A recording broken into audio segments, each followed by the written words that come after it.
j'espère que vous allez tous très bien. Voilà, donc je me présente, c'est Madame Gassim, professeure d'économie générale.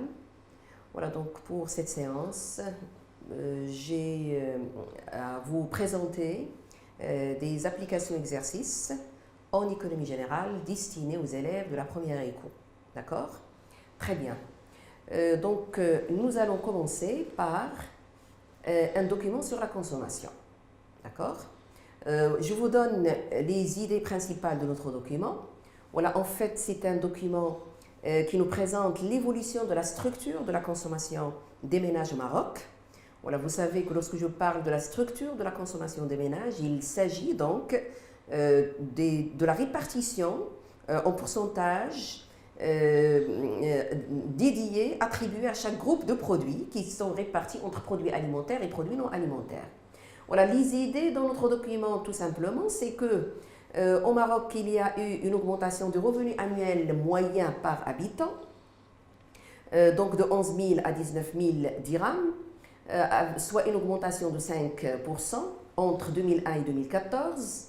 La conjoncture économique était marquée par un faible taux d'inflation, c'est-à-dire que le niveau général des prix a été maintenu vers des niveaux très faibles, c'est-à-dire qu'il n'y a pas eu une grande augmentation au niveau des prix. Résultat, c'est le pouvoir d'achat des ménages qui s'est amélioré, c'est le niveau de vie qui s'est apprécié et par la même occasion, les habitudes de consommation ont largement changé chez les consommateurs marocains, ce qui est logique avec l'évolution de la consommation, avec l'évolution des revenus, donc là logiquement, même au niveau des habitudes de consommation, on va constater des changements. Donc, pour tous ces éléments-là, nous avons constaté une évolution très marquée dans la structure de la consommation des ménages au Maroc.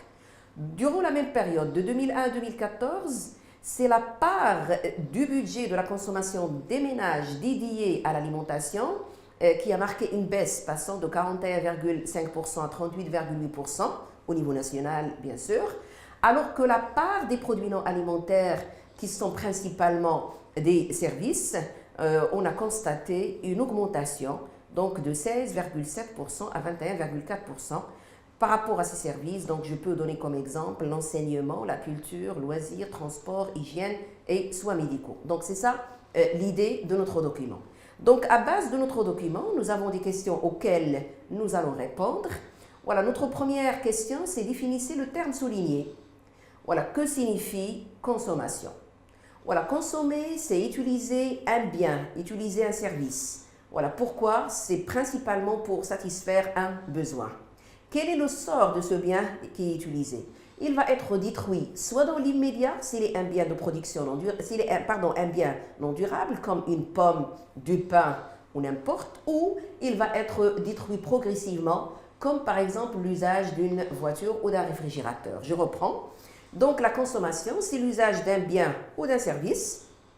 Le bien peut être détruit immédiatement ou progressivement et bien sûr, dans quel objectif? L'objectif, c'est satisfaire directement un besoin. D'accord? Bon, maintenant, on nous demande de nommer la donnée soulignée. Donc je vais relire cette donnée qui est soulignée. Entre 2001 et 2014, la part des dépenses de consommation alimentaire dans le budget des ménages est passée de 41% à 38,8%. Nommer, donc d'abord la signification, c'est que les ménages au niveau national consacrent 41,5% de leurs dépenses de consommation aux produits alimentaires. Nommer, c'est-à-dire qu'il faut donner un nom. Il faut donner un nom. Voilà, donc 41,5% est nommé coefficient budgétaire de l'alimentation. Donc, c'est le coefficient budgétaire de l'alimentation. Voilà, pour la question C, relevez les facteurs ayant engendré une évolution de la structure de la consommation au Maroc. Donc là, maintenant, vous avez l'habitude de faire des exercices en économie générale. Et il faut donc apprendre à bien lire un document, à exploiter les données de ce document et également à comprendre ce qu'il est attendu de moi lorsqu'on me demande de relever. Donc relever, l'idée est dans mon document et donc il suffit de bien exploiter, de bien lire, de bien exploiter les données de mon document pour répondre à la question. Voilà, donc lorsque je lis mon document, qu'est-ce qui a favorisé, quels sont les facteurs ayant contribué à un changement au niveau de la consommation, à une amélioration au niveau de la consommation. Voilà, en premier, c'est l'élément revenu. D'après le document, le revenu moyen annuel par tête d'habitant au Maroc est passé entre 2001 et 2014 de 11 000 à 19 000 dirhams, soit une augmentation de 5%. Donc le premier élément qui influence, qui impacte sur la consommation, c'est l'élément revenu. D'accord? Voilà, le deuxième élément, compte tenu du faible taux d'inflation, le pouvoir d'achat s'est amélioré. Donc nous avons un niveau d'inflation, c'est-à-dire un niveau général des prix qui est maîtrisé, qui est faible.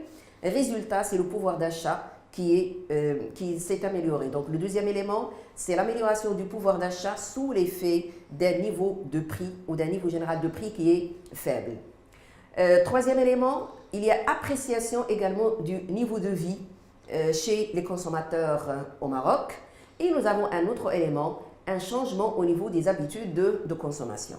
Voilà, plusieurs biens et services qui sont rentrés dans la consommation des ménages, reflétant un changement au niveau des habitudes de consommation, la restauration, les voyages, etc. Donc, tous ces éléments-là font maintenant partie de la consommation. Et dans la réponse sous forme de tiret, les facteurs ayant engendré une évolution de la structure, donc nous avons l'augmentation du revenu moyen, nous avons l'appréciation du niveau de vie, le faible taux d'inflation qui s'est traduit par une amélioration du pouvoir d'achat et bien évidemment un changement au niveau des habitudes de consommation. Voilà d'autres facteurs ayant contribué également. Donc là, on ne peut pas nier l'ouverture par exemple du Maroc sur l'extérieur dans le cadre de la mondialisation. Ça aussi c'est un facteur bien sûr, qui a entraîné une amélioration dans la structure, mais puisqu'il n'est pas cité dans le document, je me contente des éléments qui sont présentés sur le document. Dans la question D, on me demande d'illustrer par des passages du document la loi d'Angèle pour le cas du Maroc. Voilà, d'abord, je dois me poser la question, de quoi s'agit-il lorsqu'on parle d'une loi d'Angèle? Voilà, la loi d'Angèle, c'est une loi qui met en rapport l'évolution du revenu avec celle de la consommation ou plus précisément avec la structure de la consommation des ménages. Et dans la loi d'Angèle, tout simplement, se résume comme suit. Lorsque le revenu augmente, la part de la dépense totale de consommation dédiée à l'alimentation diminue, alors que la part de la dépense de consommation totale dédiée aux services augmente. Et avec une tendance à la stabilisation pour les dépenses dédiées à l'habitation et à l'habillement. C'est ça la loi d'Angèle. Bon, maintenant, est-ce que cette loi est vérifiée dans le cas du Maroc? Est-ce que cette loi est vérifiée dans le cas du Maroc? Donc, je reviens à mon document. Donc, la première idée, c'est que le revenu annuel a marqué une augmentation de 5%. Voilà le premier élément de la loi. Le deuxième élément de la loi, les dépenses de consommation alimentaire qu'on a nommées coefficient budgétaire de l'alimentation. Donc, le coefficient budgétaire de l'alimentation au Maroc est passé de 41,5 à 38,8% durant la même période. Donc, une baisse du coefficient budgétaire de l'alimentation. Et en plus, si je relis le deuxième paragraphe de mon document, voilà le poids de l'ensemble des dépenses qui sont l'enseignement, la culture, loisirs, transport, hygiène, soins médicaux, c'est-à-dire l'ensemble des services, a marqué une augmentation dans le budget global des ménages passant de 16,7% à 21,4%. Donc, d'après le document, une baisse au niveau du coefficient budgétaire de l'alimentation chez les ménages au Maroc, avec une augmentation des coefficients budgétaires des services pour la même population. Donc, la loi d'Angèle est bel et bien vérifiée dans l'exemple ou dans le cas du Maroc. Voilà, et c'est ça. Donc, on m'a demandé donc d'illustrer. Je dois confirmer la loi par des phrases, par des passages qui se trouvent dans mon document. Donc, et c'est ça ce que j'ai fait. Donc, entre 2001 et 2004, le revenu par habitant a marqué une croissance moyenne de 5%. Donc, entraînant une baisse de la part de l'alimentation de 41,5 à 38,5%, alors que le poids des dépenses de l'enseignement, de la culture et des loisirs, des transports, hygiène, soins, etc., est passé de 16,7% à 21,4% dans le budget global des ménages. Et vous l'avez remarqué, pour répondre à ma question, j'ai gardé les mêmes expressions et les mêmes passages parce que pour moi, donc, il s'agit de confirmer en illustrant par des passages du document tels qu'ils sont présentés sur le document pour répondre à ma question. Voilà, donc nous avons dans notre travail défini la consommation. Maintenant, on a une idée sur le coefficient budgétaire qui se calcule par la part dédiée à un groupe de produits divisé par la dépense totale de consommation. Les facteurs qui influencent la consommation, facteur prix, facteur revenu, facteur habitude de consommation, etc. Et nous avons également eu l'occasion de rappeler la notion de la loi d'Angel qui est très importante à connaître. Voilà, passons maintenant de cette application à une deuxième. Voilà, cette fois-ci, ça a un rapport avec l'épargne des Marocains. D'accord? Voilà, donc, là aussi, je vais faire un petit résumé sur l'idée de notre document. Ce qui a été observé, c'est que le revenu brut des ménages, donc on parle des ménages, donc l'agent économique ménage, a marqué une augmentation de 3,2% en 2018. Voilà, pour atteindre 714 millions de dirhams, ou la 714 milliards de dirhams. Un revenu par tête d'habitant qui est passé de 20 279 en hausse de 2,2%. Le revenu global de ces ménages réparti entre consommation et épargne. La destination de l'épargne de ces ménages est principalement l'investissement. Et comme résultat, les dépôts des ménages en banque ont connu un ralentissement. Donc, évolution du revenu brut des ménages, avec évolution par tête d'habitant, c'est-à-dire le revenu moyen par tête d'habitant. Cette augmentation dédiée, ou ce revenu dédié à la consommation, dédié à l'épargne, et l'épargne affectée principalement à l'investissement chez les ménages, avec un ralentissement constaté au niveau des dépôts auprès des ménages. Nous avons un tableau, un document chiffré qui retrace l'évolution du revenu de la consommation au Maroc de 2016 à 2018. Un revenu brut disponible, c'est pour les ménages, dépenses de consommation finale également pour les ménages, et revenu brut disponible par tête, c'est-à-dire pour chaque ménage. Très bien. Au niveau des questions, donc, on nous demande de dégager les emplois du revenu. Donc on parle emploi, utilisation, affectation, c'est-à-dire en quoi le revenu d'un ménage est-il employé. Donc d'après le document, donc, ce revenu employé, voilà, donc d'un revenu global de 714 milliards de dirhams, 635 sont consacrés à la consommation. Et le reste, bien sûr, c'est l'épargne. D'accord? Et dans les emplois du revenu, nous avons la consommation et l'épargne. À partir du même document, on nous demande de dégager deux affectations de l'épargne. Donc, les deux affectations de l'épargne, voilà, donc si je lis bien mon document, donc cette épargne est allée quasi entièrement au financement de l'investissement des ménages. Donc, la première affectation, c'est l'investissement. Les ménages ont investi, etc. Donc, à la fin, par ailleurs, les dépôts des ménages en banque ont ralenti. Donc, c'est-à-dire que la deuxième affectation éventuelle ou possible de l'épargne, c'est le placement sous forme de dépôt auprès des banques. La question suivante. Donc là, ça va nous permettre de revoir le calcul du taux de variation, donc le taux de variation qui permet de mesurer la variation en pourcentage d'un indicateur entre deux périodes. On nous demande de retrouver, pardon, je n'ai pas encore répondu à la question B. B, citer d'autres affectations de l'épargne. Donc l'épargne peut être thésaurisée, c'est ce qu'on appelle le bas de laine, d'accord? L'épargne peut également être placée en action ou encore en obligation à la bourse des valeurs. Et donc, je reprends, donc les emplois d'un revenu, consommation, épargne, deux affectations de l'épargne, nous avons l'investissement et le placement d'après le document. Autre affectation d'après nos connaissances, une épargne pourrait être soit thésaurisée, c'est le bas de laine, c'est-à-dire l'argent que je cache chez moi, que je n'injecte pas dans le circuit économique.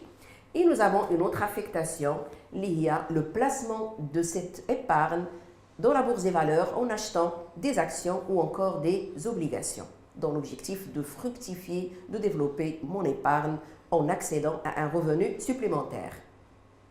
Maintenant, la question c'est retrouver par le calcul la donnée soulignée en gras.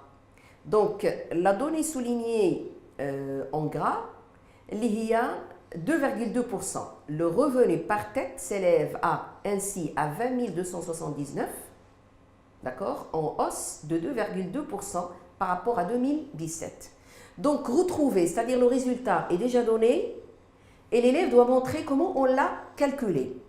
Donc, on sait que le taux de variation est de 2,2%. Maintenant, l'élève doit montrer comment il a été calculé ce 2,2%.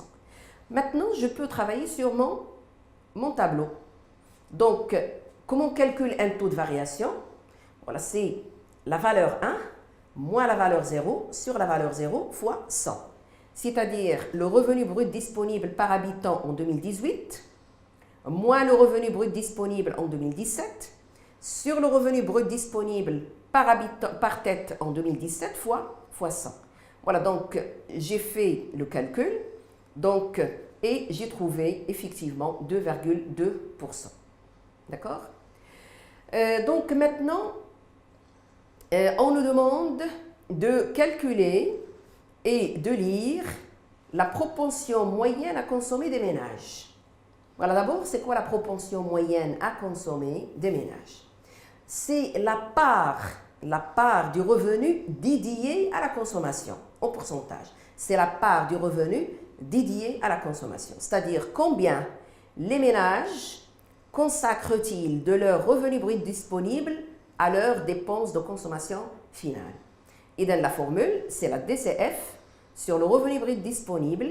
Donc, j'ai utilisé donc, mon tableau, d'accord, et donc, la dépense de consommation finale divisé par le revenu brut disponible. Voilà, et j'ai eu un résultat de 0,89. Pour que ce résultat ait une signification, je dois l'exprimer en pourcentage. Voilà, et je dirais tout simplement que 80% du revenu brut disponible des ménages est consacré à la consommation au Maroc pour l'année 2018. Donc, pour une lecture, je dois préciser le lieu et l'année. Donc, au Maroc, en 2018, les ménages consacrent 89% de leur revenu brut disponible à la consommation. D'accord?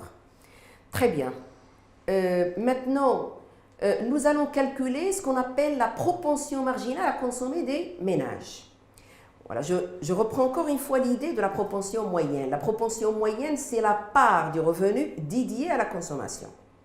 Maintenant, la propension marginale. Ce qui est marginal, c'est ce qui est à la marge, c'est ce qui est additionnel.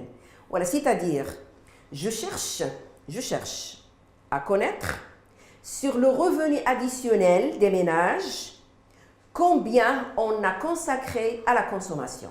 Donc, sur le revenu additionnel, combien on a consacré à la consommation.